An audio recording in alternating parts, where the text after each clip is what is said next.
Transmitting from the Mojave Wilderness in Joshua Tree, California, now is the time for Desert Oracle Radio, the voice of the desert. The challenge when Teresa asked me to do this is come tell scary stories about Wonder Valley. The challenge was everybody who was here would know all the scary stories about Wonder Valley. They may even have committed most of them. So I'm kind of going through all my files. Now they know that one. They know that one.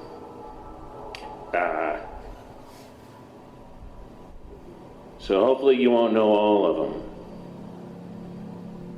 There are 900 people who live in Wonder Valley, according to the census. I've never seen more than about 50. And that was once at the Palms. So I don't know about the other 850. There was a interview with Max Rossi, the pastor at what church, I don't remember. And he was trying to sound nice, but if you listen to it with scary music, it kind of sounded like a horror movie trailer. Because he said, this is a great place to run away from something. From a bad relationship, from debt, from bad parents, from fears. People can run away into the desert and hide quite well. And I thought I might want to try out that guy's church. Because it's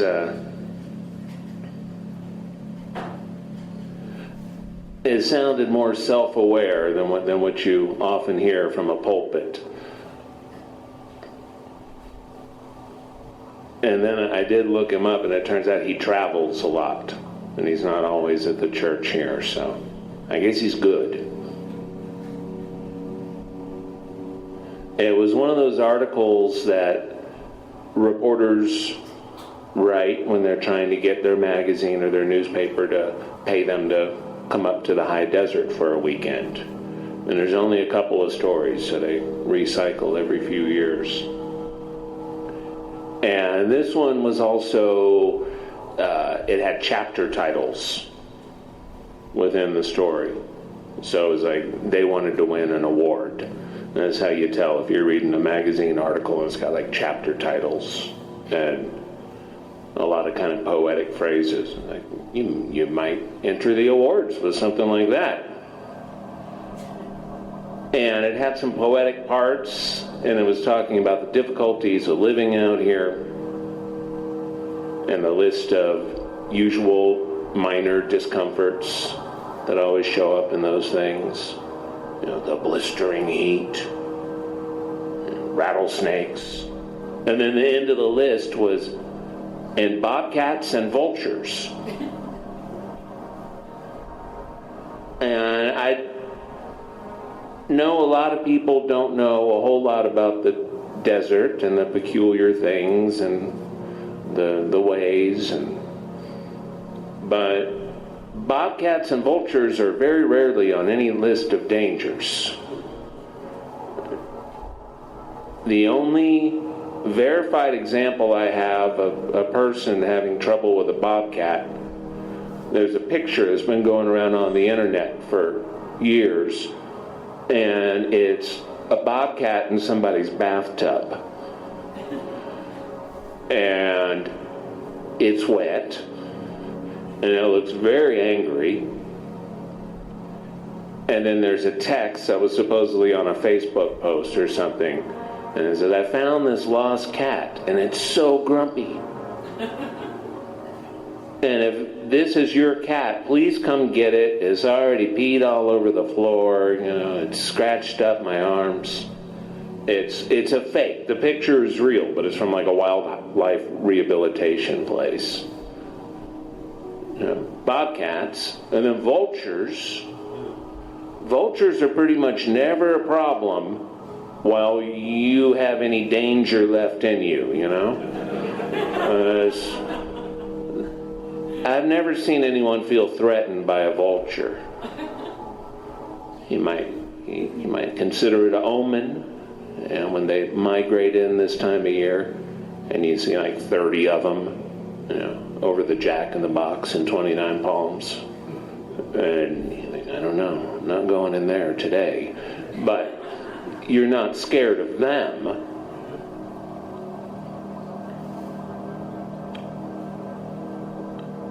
So this was a story I heard. I think Ken Sitz told me this story. And I asked around a lot afterwards.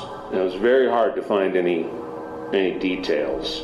Eventually, I think this goes back 3 or 4 years. Now and then I'd see it on a list of stories I wanted to put in the magazine or on the radio show, and then I'd try again. Let's try this combination of search terms. And I hit on it once, and the story came up, and I've never found it again. But the idea was a television production company was going to buy a passenger jet that was at the end of its life, and then they were going to fly it over Wonder Valley, and the pilots were going to parachute out, and they were going to crash it in here. And they would make a show about it. And they'd plan it all in advance and everything. And this wasn't like in the 50s or something. It was in the early 90s, mid-90s.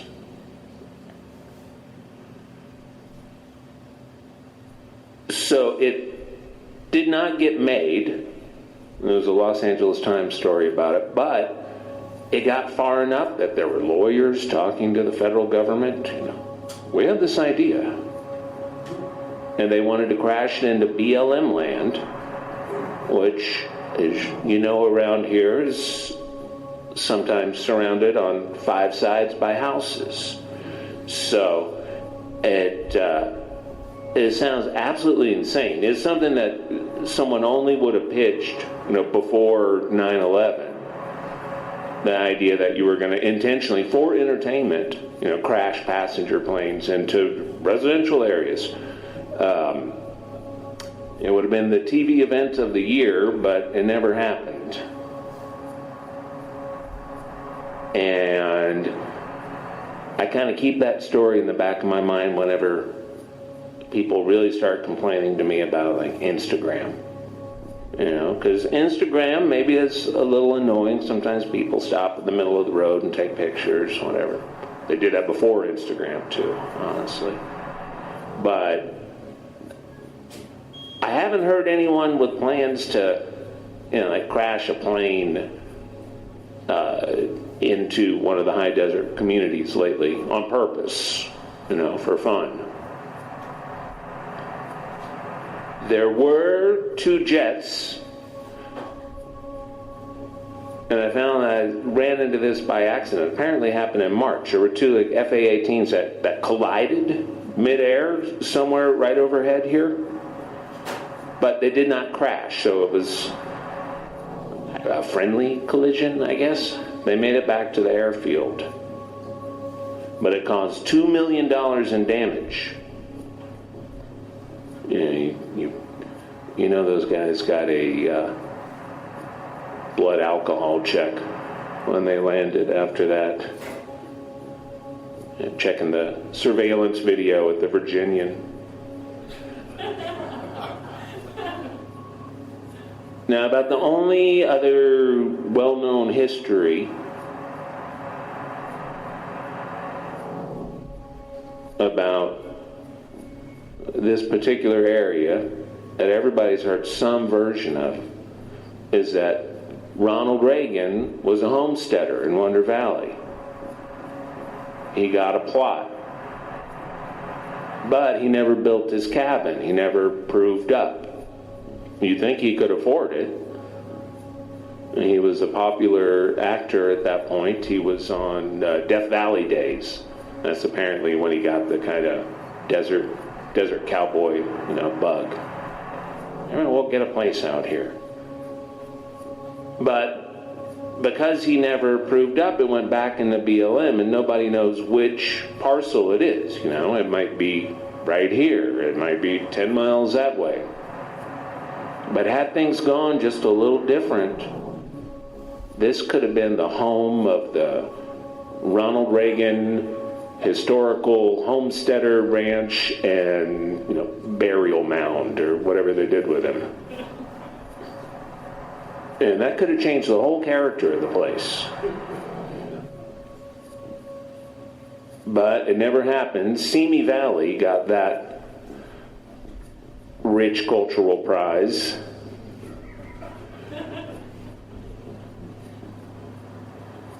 Now, I've mentioned this a couple of times, and everybody under about 30, not you all, you're educated, but other audiences, Yucca Valley,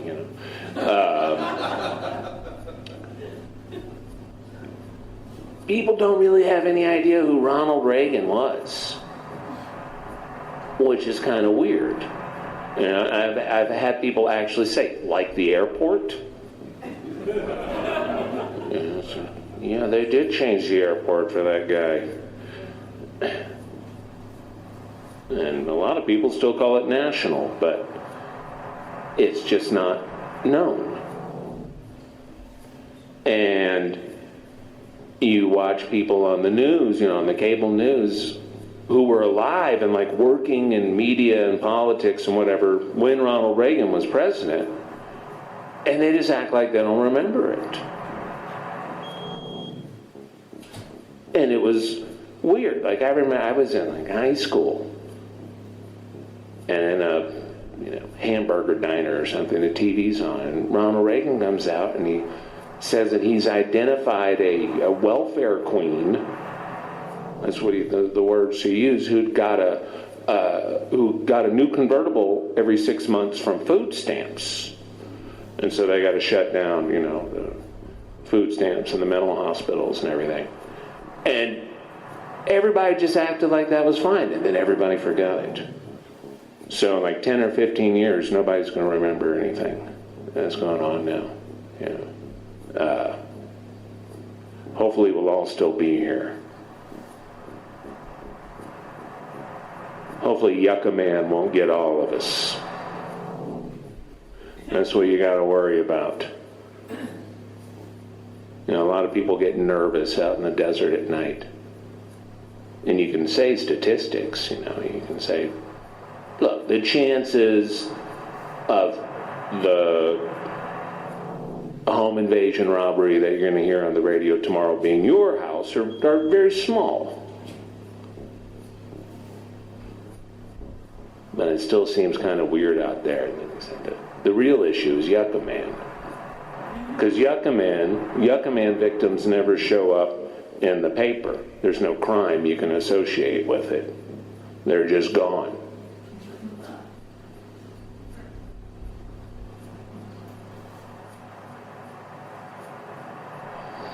A lot of the spooky stories that circulate about this area that you've heard in the past, that you'll hear more of, have to do with this road, which is a haunted road. Everybody knows it's haunted, and even if you've lived here for years and years, about 3 a.m. you're driving back and your eyes are kind of tired, then you remember, it's haunted. And you start looking at the shoulders, and that's a mailbox. Yeah, well, that was a tire. But then, now and then, you see a kind of hazy figure, a figure that seems sort of lit from within. And this figure has been seen on these roads in the Mojave since the U.S. Army was cutting the Old Spanish Trail into the Mojave Road. And they called her the White Lady. It wasn't a racial put down, it was because she's all white. She's just like a sheep, like a Halloween ghost. No features on the face, just kind of a diffuse light. And sometimes she motions for you to stop. And you stop because you've lost your mind. And you roll down the window, and, can I help you? And then there's various things after that. Usually, she just vanishes. You know, you pull over, she's there, you roll down the window. Where'd she go? Route 66 is because it had so much traffic for so long to and from LA. Route 66 is where most of these stories pile up, and they start showing up in these kind of quirky travel guides in the 40s and 50s. You know, the White Lady of Route 66, the White Lady of Cadiz. There's one because she was around the Cadiz sign.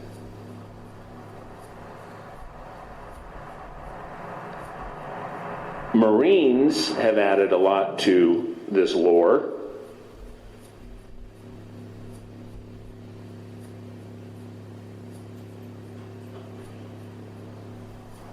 Because they're really the perfect kind of people to spread crazy stories about a specific place. You know, you imagine coming here from North Carolina or something, a place with trees, water, Waffle House on every freeway stop. You come out here, and if you don't have any experience with a landscape like this, with a place like this, it kind of gives you the creeps. Especially when you're, barely 18 years old. And especially when everybody on base knows this, and they're going to take advantage of you. They're going to send you out to see the Yucca Man. Now, the official documentation of this tradition is non-existent as far as I can find, but the rich oral history that I've heard from many both current and retired Marines suggests that it's kind of a rite of passage. And it often happens on that first night after you come in on the bus. The bus used to come from El Toro. I don't know where it comes from now. And you're tired, you're disoriented. You go into barracks. And then there's some, wiseacre shaking you. You got to go out there and see the Yucca Man. You got to protect this place from the Yucca Man. And you know it's a stunt. You know it's a trick. You know it's made to kind of break you in. But it's also dark out there, and it doesn't look like any place you've ever seen. So you get dressed, you get your flashlight, whatever they give you for a weapon, a broom or something. And then out you go. Just make a circle around there, and you know it's coming. It's like going to one of these haunted houses at Halloween. You know there's the guy from the auto parts stores down there, and he's going to grab your ankle when you walk by. And you can objectively know that, but it's still going to scare you. So the guy walks around slowly, and there's that thing where you're walking in the sand at night, and you hear it echoing back. So it sounds like somebody's behind you. And then you get to the end where it's completely dark, and you kind of run through it. And then you turn your back halfway in the light again, and you're starting to feel like, all right, that wasn't so bad.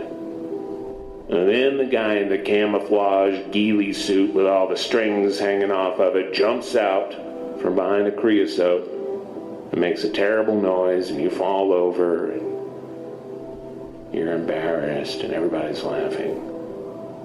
But then you know you're done with it. The thing is that every now and then, somebody gets knocked out by something in that process. And the original story comes from 1972. When there was a lot less up there, including a lot less lights.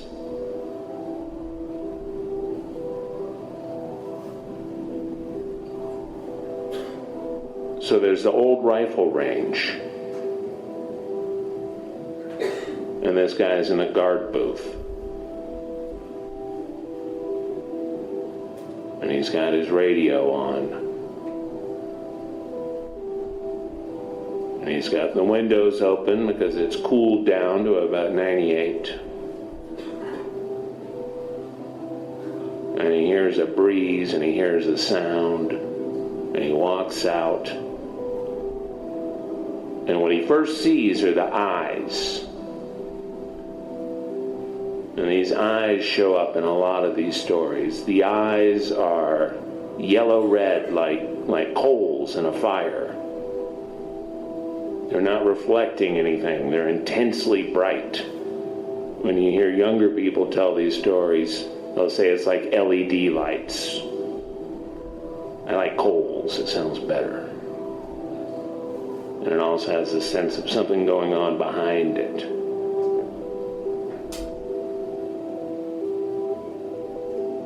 And the weird thing about the eyes is it never looks like something that's moving in a normal way, something where there's a gait from a walk and the eyes would be going like this. They just sit right there, side by side. And when they move like whatever it is walking sideways. It's an eerie, kind of goofy effect that can almost throw you off because you think, well, that's not real. That's not how things work. And then you smell it. And the smell is always the same. It's sulfur. Like that propane rotten egg smell. And then you hear a kind of hum that turns into a growl. And then with a lot of the tales, a lot of the stories, that's it. You wake up in the sand on your back a while later. What was that?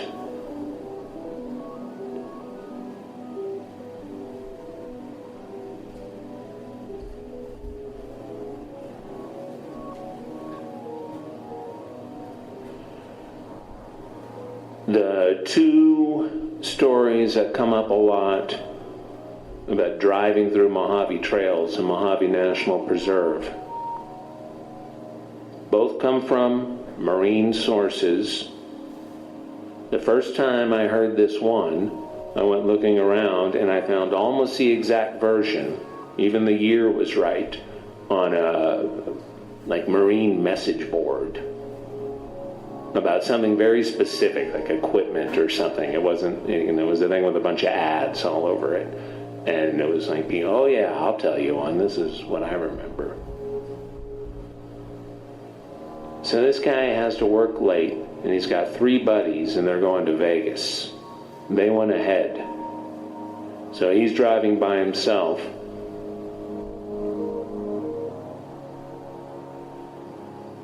And he comes this way. He turns left, which you have to do. He goes over the mountain. Now he's coming down toward Roy's and Amboy. He gets around Roy's, and he makes that left on Kelbaker Road that goes into the preserve, what we used to call East Mojave National Scenic Area. And then, a little past the interstate, he sees and it's very specific here, a red Miata, a little red Miata convertible spun out over the 2-lane. And the driver's door is flung open, and there's stuff all over the road, all over the blacktop, like a coat and a suitcase and a purse, like it's all been flung out. And as he slows down and gets closer and starts to get more detail in his headlights, he sees 2 people face down, a man and a woman, on the road, kind of twisted.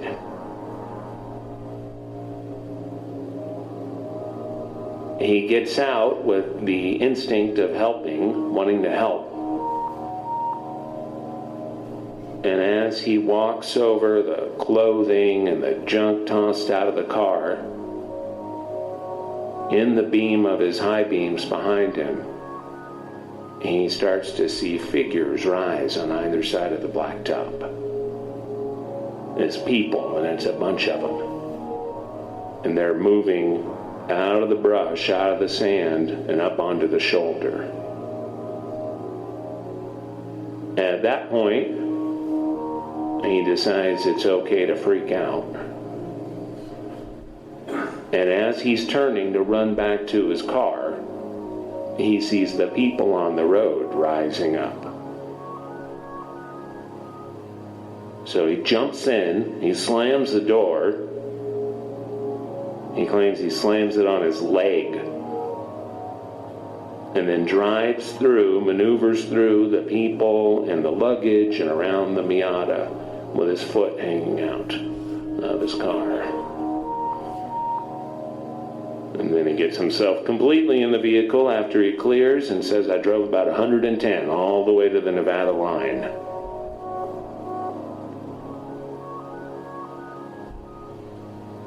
I thought of about 20 explanations for that.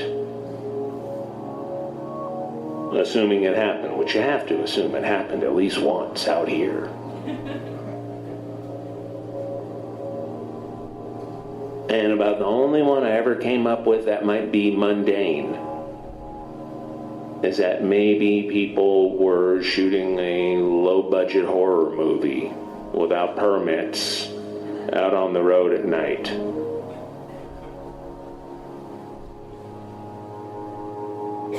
But you can see cars coming for probably a mile and a half from that vantage point, kind of right around where the Mojave National Preserve sign is. The other one are the spook lights on Amboy Road. And this one I know a little about because I'm the one that this one happened to.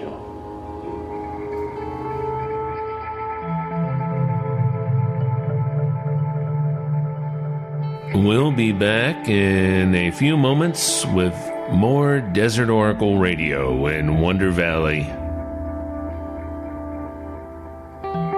Thanks to Red, Blue, Black, Silver, and Ben Rovell for the sounds you are hearing right now.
Welcome back to Desert Oracle Radio. I'm your host, Ken Lane.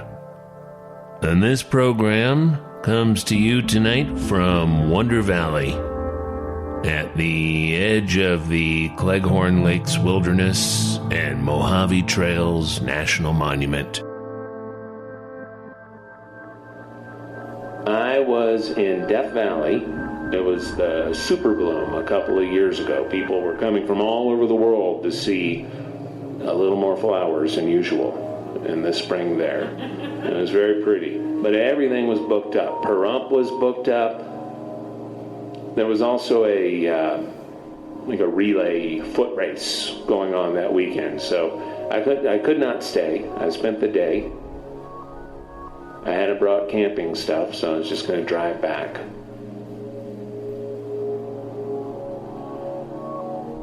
I stopped at the Mad Greek and got some coffee. And I got on the road, and it was very nice out. Saw a couple of critters crossing the road here and there. Saw an owl swoop by. And then I came around Roy's. I took a look to see if they were still open. Drop in and say hi, but they were closed.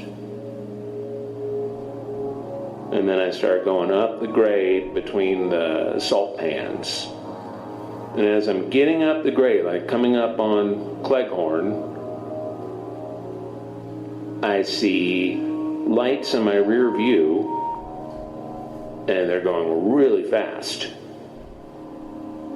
in my direction. And my first thought is, let's take it down to a safe and sane 58 or so, within the margin of argument with a CHP officer. And the lights keep coming, and this is a point, if you make that drive a lot, it's just kind of a long line. And you can look back and see the road all the way in the daytime. You can see the crater on the left. And now the lights are a few car lengths behind me. And I'm thinking, let's let them pass, and then we can all get back to our driving. But instead, they stay right there with the lights just kind of blinding me in my mirror. So, being a middle-aged man, I decided I'd just slow down to such an obnoxious point that they'd have to pass me. You won't do this when you're 17 because you're still scared it's somehow a cop. But, at this point,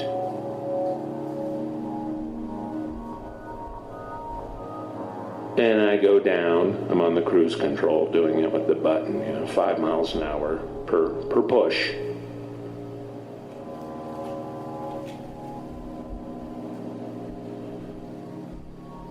And it comes to a complete stop when I come to a complete stop.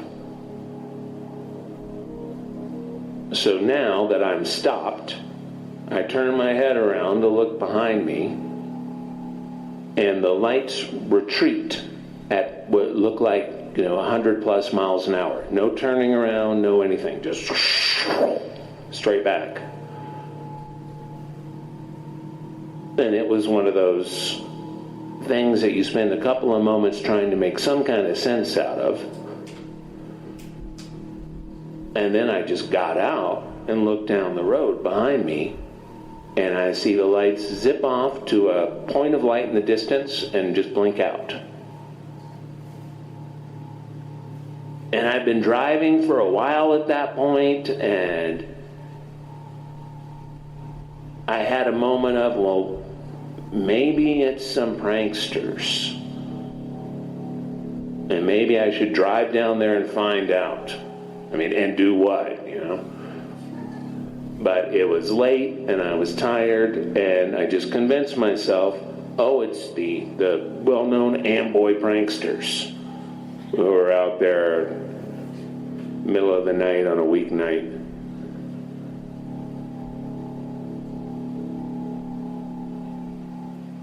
So I sort of forgot about it for a while. And eventually I looked it up, and there were a couple of stories out there about weird lights kind of hanging around cars, following cars over that camping area on the BLM land within the Cleghorn Lakes Wilderness. And then a couple weeks ago, I was at Amboy Crater, and I was talking about this because everyone was going to have to, drive that road home, and I wanted them to be scared.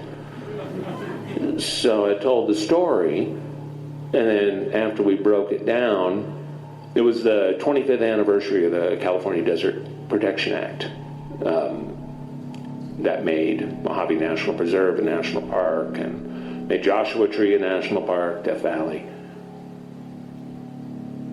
And a guy comes up afterwards and introduces himself. He's like a photographer that does work for government agencies, land agencies mostly.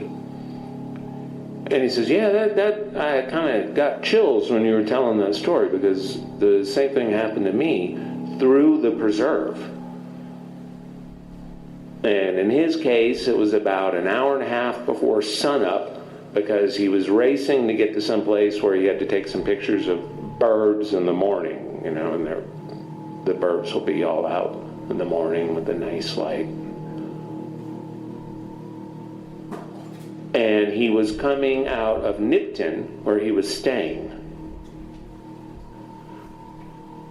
And then a little bit into the preserve, around the place where the old SEMA store is, he got these distant lights that he first thought CHP. He slows down, they come right up. He, apparently being more intelligent than I am, decided instead of stopping when there's some unknown weird threat, that he would instead speed up and keep going. So he did, and he drove very fast, and he said they paced him all the way to Kelso Depot.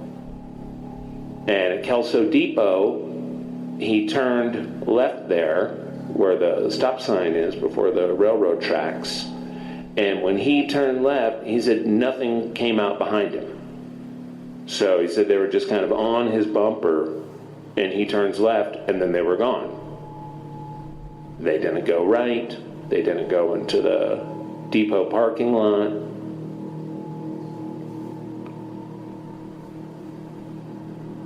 And I've thought a lot about, well, what's the point of that?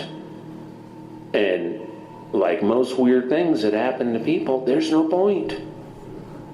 If it's some sort of intelligence, I guess it gets some sort of joy out of causing single car accidents. Because it's hard to come up with a rational response for something like that.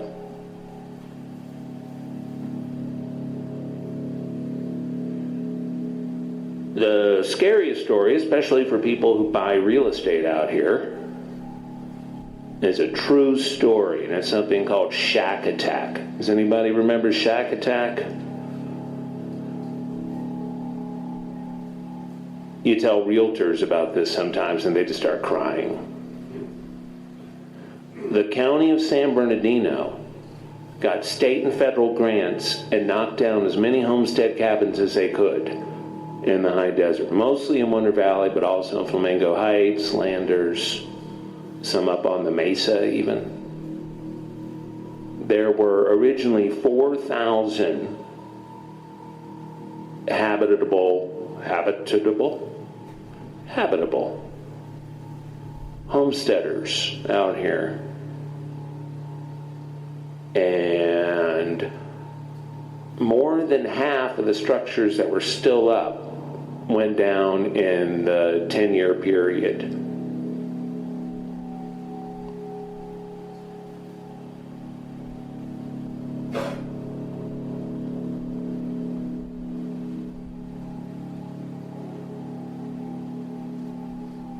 So you just wonder what the county would do if they had a time machine.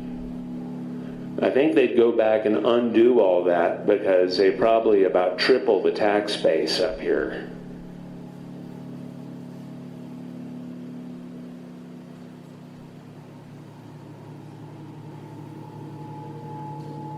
the most interesting stories that often come up about a place show up in the anonymously submitted UFO reports.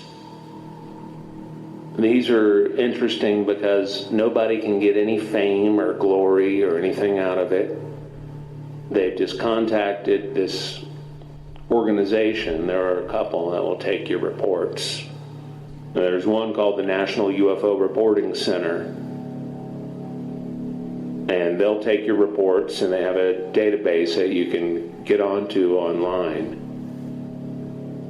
And it's not updated quite enough to... Did anybody see the UFO over the national park over 29 Palms 3 weeks ago? So this one was... I only learned about it because Sky's the Limit Observatory posted it on Facebook and Twitter. And I think it was just one of the greatest social media posts I ever saw because it just started hysteria. What they said was, we've been getting a lot of calls, so people are calling, which takes a lot of effort to get anyone to actually call a number because somebody might pick up. And they're calling and they're saying, south of the 62, over the national park in 29.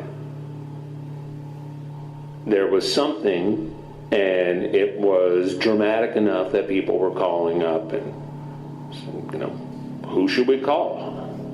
I guess we'll call the observatory. Maybe they'll go observe it. But they did not. What they said is, first, they told enough details to make everybody run out and want to look at it. And then they said, we're a volunteer organization. We don't have the resources to investigate such things. And then they very helpfully put the sheriff's non-emergency dispatch number. Call the sheriff. Call the people on the night shift in Victorville. That'll get... we'll get to the bottom of it that way. So, if anyone did call the sheriff's office, it never made it into the police blotters. I've been carefully watching the police news ever since. Nothing about it. But a week later, there was something else. And I saw this one, and hundreds of people must have seen this one. It was 7:30-ish, and I was coming back from Joshua Tree to 29, and it was kind of roughly over where the Del Taco is, which is a very romantic location. See a beautiful UFO, and it looked like a space worm. It was shimmery and kind of like an airport windsock, but moving like this and lit from within. And I did not have the sense that it was necessarily anything of non-prosaic origin, because it just stayed there and it was so clear and it was so well lit. And I guess that happens sometimes when people see whatever UFOs are. But it looked like something manufactured. And then I drove all the way around it, like up to 2 Mile Road and then back again, and it just stayed in this fixed position.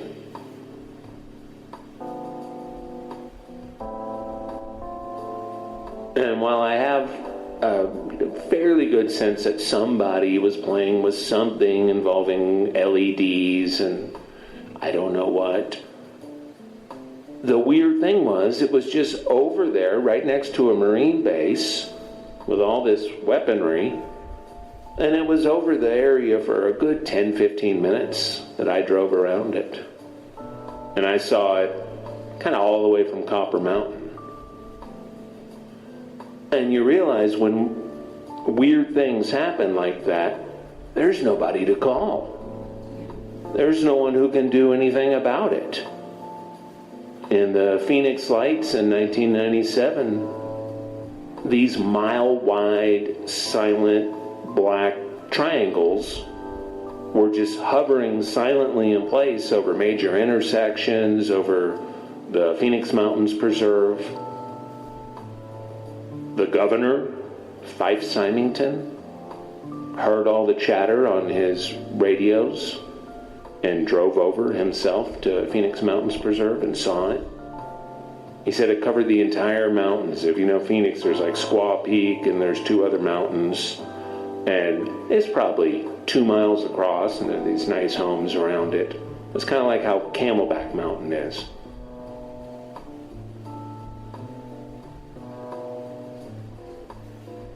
And that's why he said that he marched out a staffer when it became national news and had a press conference and said they'd gotten to the bottom of it, and the staffer had like a Halloween costume of a E.T., and they dragged him out. A couple of the Arizona State Police and the press kind of chuckled, and later he admitted he saw it. And he was asked, why did you lie about that? He said, because I was very afraid there was going to be a breakdown of society. People were losing their minds.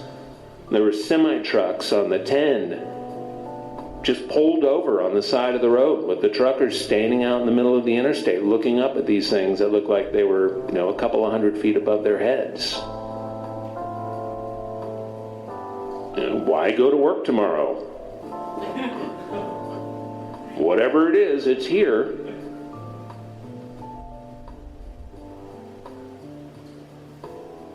So I'll tell you a couple of quick local stories along that line.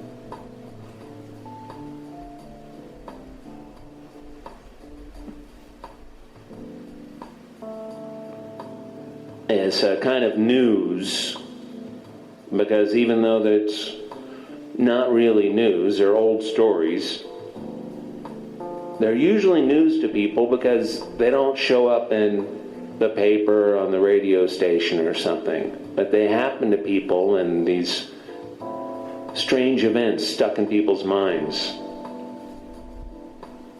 And every time I do one of these, and I hope the same thing will happen today, somebody's going to come up afterwards and tell me the weirdest damn thing, something I've never heard before.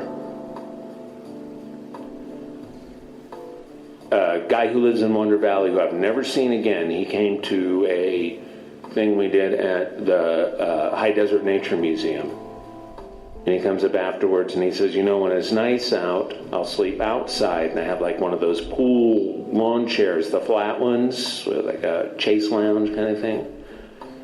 And he said he woke up on a moonless night and there were little balls of light going all around him, under the chair, going around him. And he sat up kind of thinking he was still half asleep. And he was there. He was awake. And it was just these little points of light just kind of swirling all around him. And then they went off the end of the chair and just kind of bounced over the desert. And he watched them just kind of retreat into the distance. I'd never heard that before. I don't even know how do you classify that? Very little UFOs?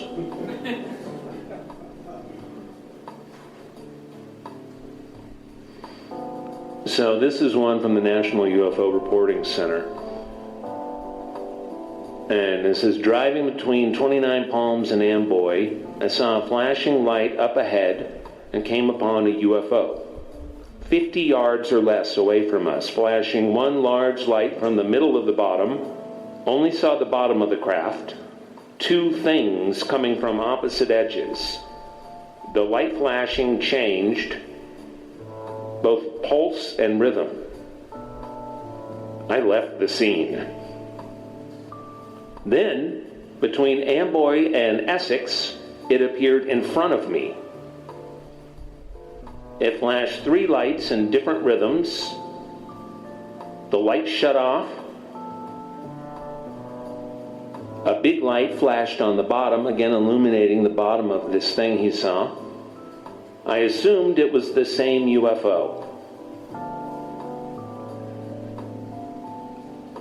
that's often the weirdest part of these things. You see something, and then 20 minutes later or something, it shows up again. It's like, oh, great, I've been marked. They're going to be with me for a while now. And there was supposed to be this Raid Area 51 festival up by Area 51 north of Vegas in September, because 4 million people on Facebook said they were going to break into Area 51 and get the aliens. Well, maybe 40 showed up, and they showed up to make internet videos. There were 2 people who tried to get onto the base and release the aliens. They were Dutch YouTubers. They were arrested and deported. But on that road, what's now called the extraterrestrial highway, that goes up through Alamo and Rachel into the little alien.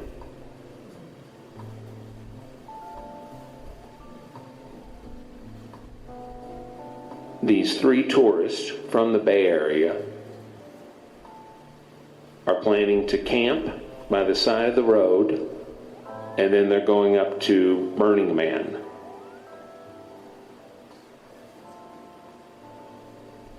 So as they're driving, they see these kind of spotlights behind them and assume it's a helicopter or something. And the lights get brighter and brighter, and they're just seeing them through their rear view and through their side mirrors. And finally, they get so obnoxious, the bright flashes, that it's illuminating the whole front of the car as well as they're driving. So they pull over to get out and take a look at what it is. And when they do, there's nothing there. There's nothing flying, there's no sound. So they continue, they drive another hour, so another 60, 70 miles. Find this place, I believe it was the Pahranagat Wildlife Refuge. And they camp there, set up their tents. It's a regular campground, you can camp there. And once they got settled into the tent and were just falling asleep, the same lights, but now outside the tent. And if you camp, you know how hard it is to get out of a tent. Especially if it's cold, or you're very tired or uncomfortable, and you finally just got to sleep, and you just don't want to go out there. So you just try to will it away. You know, it's like if you're camping at Yosemite and you start hearing this and things get knocked around. You know it's a bear.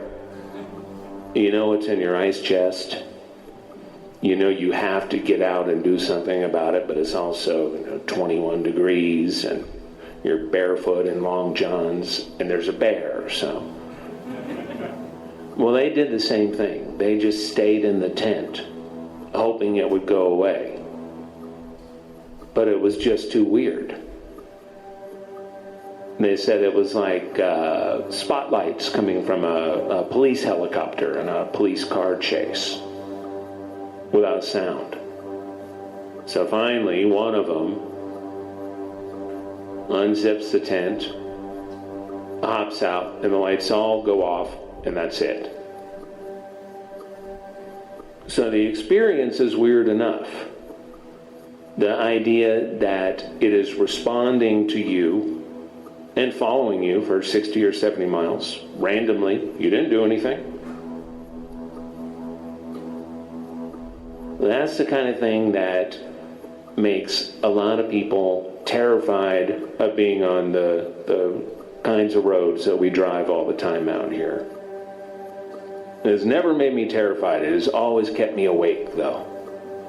I never have highway hypnosis falling asleep on these roads, because you just never know what you're going to see.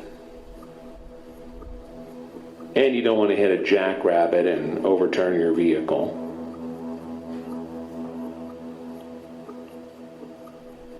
Here's the last one. June of 1978.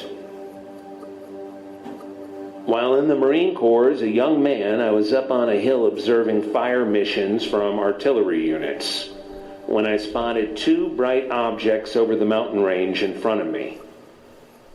As I adjusted fire missions, I'm not sure what that means, they came closer. That's when I heard and saw two jets coming from the same direction on my right-hand side, and the two UFOs pulled back as the two jets continued to approach. I could not say how close they were to each other.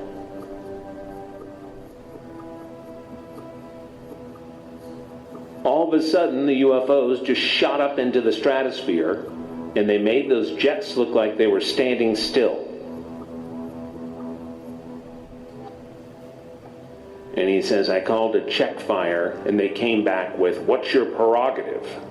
I told them there were UFOs in the impact area. I was told to report to my CO. After reporting what I'd seen, I was told that when we are out in the field, we might see all kinds of things, and that I should not concern myself with it.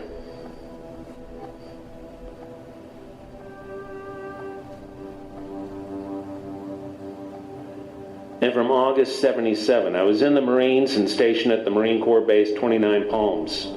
I and some friends were at the drive-in movie located in the town of 29 Palms outside the base. It was late at night. There was a high wooden fence that surrounded the parking area in front of the movie screen. I just happened to look off to the upper right-hand side of the screen and noticed that something was hovering with multicolored blinking lights above a darkened building about a mile away on the outskirts of town. And I thought to myself, they always think to themselves, what the heck is a helicopter doing hovering over a building in town? I was used to seeing all kinds of helicopters on base. Then I noticed that it continued to hover. There was no sound, no sand being kicked up. It appeared to be a giant ball of multicolored blinking lights. I could not discern a shape. I absentmindedly started walking towards the fence to get a better look. I then noticed that many other people in the drive-in saw it too and got out of their cars. The UFO then started to rise straight up silently. It did not flare out at an angle like a helicopter would. It kept going up until it appeared to be the size and color of a star. It then started zigzagging across the sky while still going up until it finally disappeared. I found out later that at the same time, people located on the other side of the drive-in, saw two UFOs hovering over the mountain, located to the left of the screen. They reported that their two UFOs also rose straight up silently and zigzagged until they were out of sight. I thought to myself, I have to call the base and tell someone, but I didn't have any idea who to call.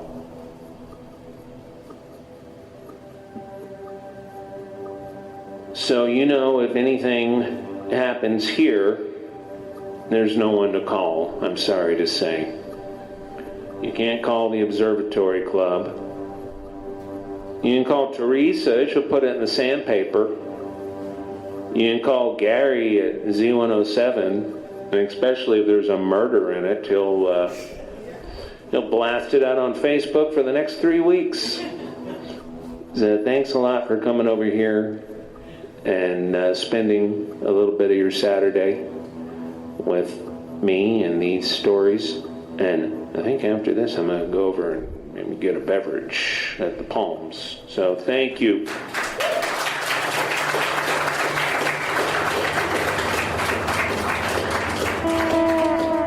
From Amboy to Zzyzx and across the Great Mojave Wilderness, this has been Desert Oracle Radio.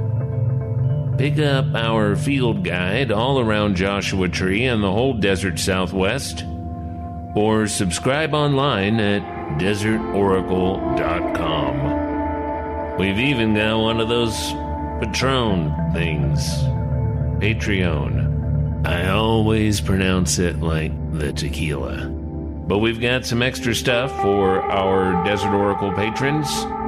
Thank you for listening, and good night from the Voice of the Desert.